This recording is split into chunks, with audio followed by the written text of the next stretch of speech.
Telangana municipal ఎలక్షన్స్లో భాగంగా ఖమ్మం జిల్లా మున్సిపల్ ఎలక్షన్స్ కోసం నేను క్యాంపెయినింగ్కి రావడం జరిగింది. ఈరోజు ఏదులాపురంలో 4వ వార్డు నుంచి మా వీరమహిళ లక్ష్మి గారు పోటీ చేస్తున్నారు. ఇక్కడున్న ప్రాబ్లమ్స్ అన్నీ చెప్పారు. డ్రైనేజ్ సమస్య ఉంది, అది నా కళ్ళారా నేను చూశాను. స్ట్రీట్ లైట్స్ లేవు, పిల్లలకి ప్లే గ్రౌండ్ లేదు, అలాగే కరెంటు కోతల ప్రాబ్లం ఉంది. అది మన అందరికీ తెలిసిందే, ఈ గవర్నమెంట్ వల్ల ప్రతి చోట జరుగుతున్నది. పెన్షన్ల ప్రాబ్లమ్స్ వస్తున్నాయి, అది కూడా అందరికీ తెలిసిందే. ఇవన్నీ చూసి చాలా బాధ అనిపిస్తుంది. ఎందుకంటే అండి, ఖమ్మం జిల్లాలో మొత్తం 3 మినిస్టర్స్ ఉన్నారు.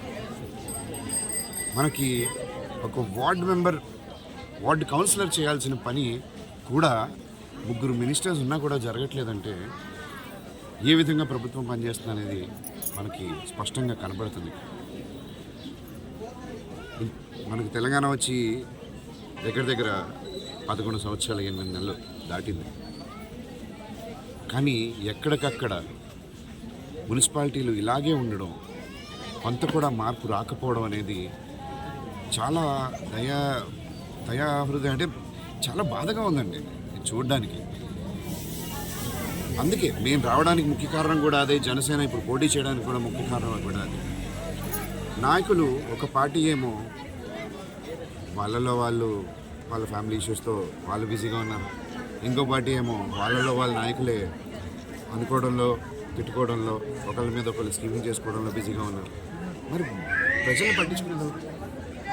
ఇక్కడున్న డ్రైనేజ్ సమస్య కానీ, ఈ స్ట్రీట్ లైట్ సమస్యలు కానీ, పిల్లలకి ప్రతి వార్డులో ఒక ప్లే గ్రౌండ్ ఉండడం, లేదా ఒక వాళ్ళ కోసం తయారు చేయడం అనేది మనకి చాలా మినిమం రిక్వైర్మెంట్ ఉంది.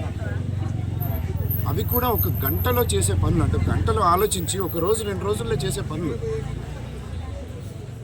ఆల్మోస్ట్ 12 సంవత్సరాలు కావస్తుంది, వాళ్ళకి ఆ తీరిక దొరకట్లేదంటే నాకు అర్థం కావట్లేదు. ఈరోజు అడుగుతున్నారు ఎందుకు వస్తున్నారు అని. ఎందుకే ఏమీ జరగట్లేదనే మేము వచ్చాం, ఏమీ జరగట్లేదనే ప్రశ్నించడానికి వచ్చాం. తప్పకుండా అది ప్రజలంతా చూస్తున్నారు, ఆ డిఫరెన్స్ వాళ్ళకి కనిపిస్తుంది. ఎందుకంటే పవన్ కళ్యాణ్ గారు పవర్లోకి వచ్చిన తర్వాత ఆయన ప్రజల కోసం ఎంత చేశారో ప్రతి ఒక్క మనిషికి తెలుసు, ప్రతి ఒక్క మనిషి చూస్తున్నారు. ఆయన ఇక్కడికి వచ్చి మొదలు పెట్టారంటే వీళ్ళందరి కుర్చీలు ఖాళీ అవ్వడం ఖాయం అనే భయంతో ఏదేదో మాట్లాడడం మొదలుపెట్టారు. బట్ మేము భయపడేది లేదు, మేము తగ్గేది లేదు, వెనకడుగు వేసేది లేదు.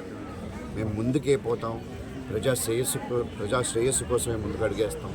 తప్పకుండా ప్రజలకు మంచి చేసిన తర్వాతే మేము కామ్గా ఉంటాం.